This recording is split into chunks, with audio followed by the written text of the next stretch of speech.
A gente já sabe que com essa pandemia, muitas de nossas atividades profissionais, nossos estudos, muitas dessas atividades passaram a ser realizadas de forma remota. Uma mudança rápida que pegou muita gente despreparada, seja nas empresas, nas escolas, na verdade em qualquer lugar. E o nosso corpo, como tem reagido a todas essas mudanças?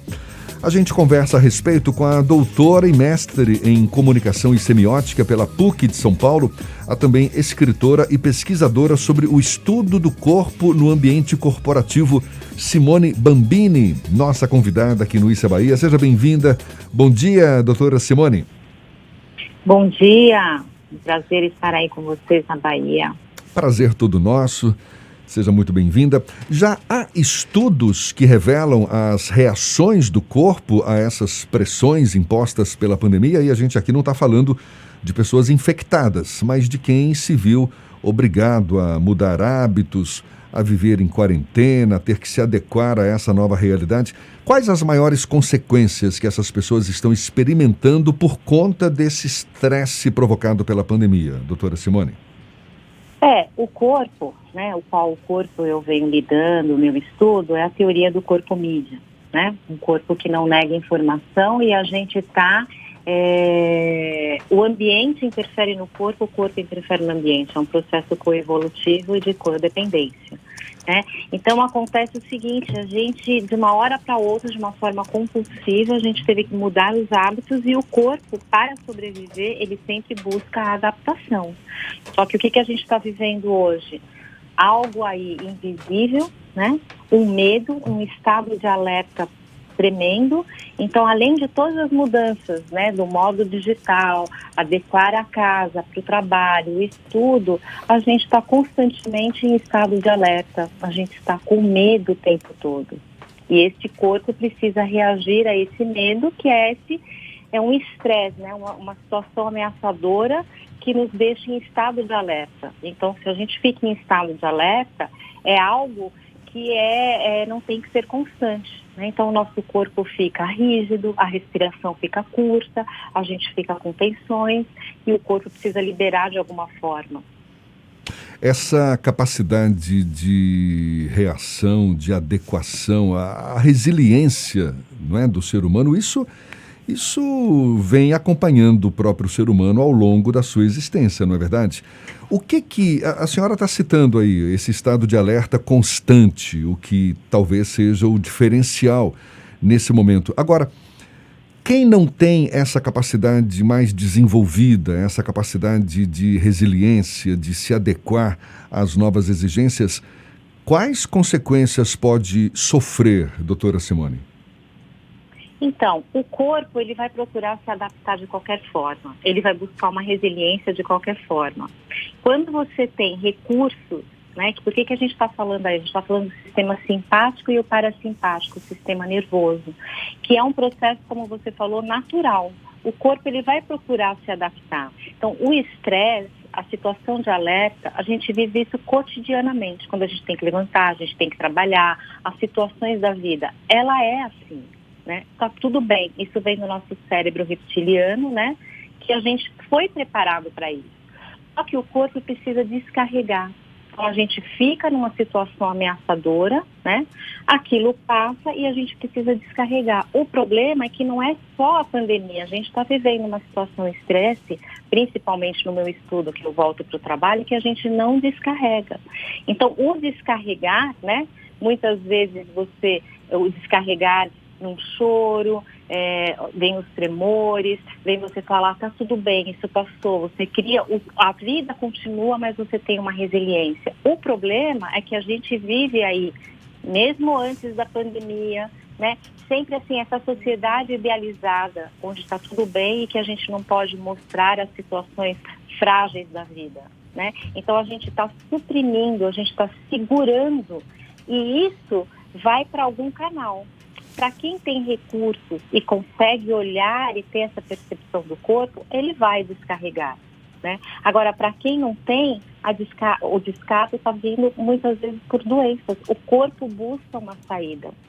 Simone, como identificar esses sinais e uma pessoa que está próximo poder ajudar quem está começando a dar esses sinais de que o estresse ele já está num ponto em que como se o balde já estivesse cheio e falta muito pouco para ele transbordar. Como identificar e ajudar essas pessoas? Olha, a insônia, né? Crises de enxaqueca, coisas que, tipo assim, não é normal você ficar em estado de alerta o tempo todo. Síndrome do pânico, né? Na cultura organizacional, aí o síndrome de burnout, né? Então, assim, não tá certo. A gente não tem que ficar em alerta o tempo todo. Então, são sintomas e a raiva, né? O medo, né? Essa situação de alerta ativa outro componente da gente, a raiva. Então, as pessoas estão explodindo por muito pouco. Então, isso não está certo. Não é natural do ser humano estar sempre em estado de alerta, com medo e raivoso. Eu vou contar uma experiência que eu tive recentemente. Pela primeira vez, depois de 8 meses, eu fui almoçar no restaurante. Aqui em Salvador, nós ficamos com os restaurantes fechados durante um bom tempo. E aí, quando eu vi pessoas conversando e uma delas tirou a máscara, eu comecei a ficar nervoso e eu tive uma descarga de adrenalina que eu quase que quis sair correndo. Isso é um sinal de que a gente está passando por um processo de adaptação dessa rotina e que o meu corpo ele começou a dar sinais, olha, você precisa se adaptar a isso, mas vamos com calma, seria mais ou menos isso? Você viu ali a situação, que é aquilo que eu falei, um estado de alerta. Eu sou sobre ameaça. Você está almoçando num restaurante, procurou se distrair, mas o que você está? Em vigília do que está acontecendo. Né? E aí a fantasia, você começa a imaginar coisas que nem necessariamente vai acontecer. Né? Então, aquilo que eu falei, é a raiva. Né? Quando a gente está nessa situação de alerta, o instinto primitivo, as emoções, é luta, fuga, né? Ou eu vou brigar, ou eu vou fugir, ou eu vou fingir de morto. No ambiente de trabalho, a gente vive tensões o tempo inteiro. E agora, nesse processo de reabertura, muitas pessoas estão saindo do home office e voltando às suas antigas estações de trabalho. Isso gera um momento de tensão a mais, uma questão de manter o estado de alerta por mais tempo. A senhora identificou algum tipo de elemento que possa facilitar essa nova transição? Antes era a estação de trabalho para home office, e agora do home office para o retorno aos postos de trabalho, como antigamente? Então, é uma nova adaptação, né? Ainda a gente está numa situação que as coisas não estão claras, né? E o que eu chamo a atenção no meu estudo é que, independente da pandemia, não há uma preocupação com esse corpo que está sofrendo há muito tempo, né? Porque nós não somos uma máquina, uma receita. Agora está tudo bem, então nós vamos reagir assim, né? Tem que ter esse olhar para um corpo de uma outra forma. Olhar esse sofrimento, olhar, então assim, a cultura organizacional tem uma gestão de controle como se eu faço a lição de casa, dou todas as diretrizes e está tudo bem. E não é bem assim. Esse temor provocado pela pandemia, a gente até entende, não é? Mais do que, digamos, normal que provoque mesmo algumas consequências emocionais, psíquicas nas pessoas e tudo mais e tal. Agora, e essa falta da convivência social, não é? Nós somos muito sociáveis, né, por natureza. Esse não apertar de mãos, esse não abraçar, esse não estar ali numa roda de amigos, tal. Qual impacto isso pode provocar também no corpo das pessoas, além dos reflexos mentais, emocionais, que já são visíveis também? Então, nós somos mamíferos, nós precisamos do toque, né? A gente não vive sem toque. Então, essa questão, a gente precisa se olhar, né? Então, o que eu falava muito para as pessoas? Façam chamada por vídeo para ter esse contato. A primeira coisa quando a gente nasce é o embalo, é esse contato. Então isso está causando um sofrimento muito grande. também nós somos mamíferos e nós precisamos dessa relação. Isso por muito tempo, o que a gente fica? Sobre ameaça novamente. Uma pergunta que eu gosto sempre de fazer com especialistas de diversas áreas nesse contexto de pandemia: qual a grande lição no seu contexto aí de estudos e tudo mais, qual a grande lição que a gente tem com essa pandemia e qual a grande sequela que a gente vai ter? Olha, a grande lição é olhar que nós somos vulneráveis e que a vulnerabilidade nos aproxima, né?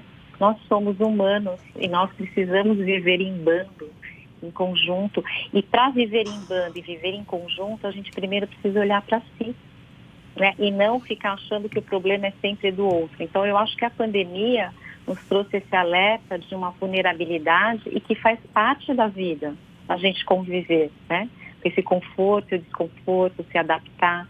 A gente estava vivendo muito uma situação de muito individualismo, e ainda há uma continuidade, porque há uma negação disso, mas vivemos em bando.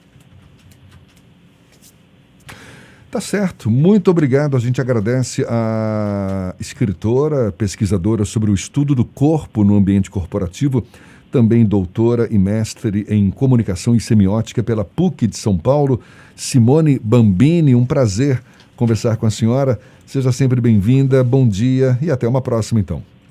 Bom dia, muito obrigado. Tudo de bom para vocês.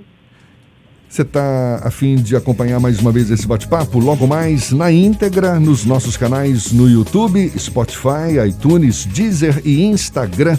Agora 7:21 na Tarde FM.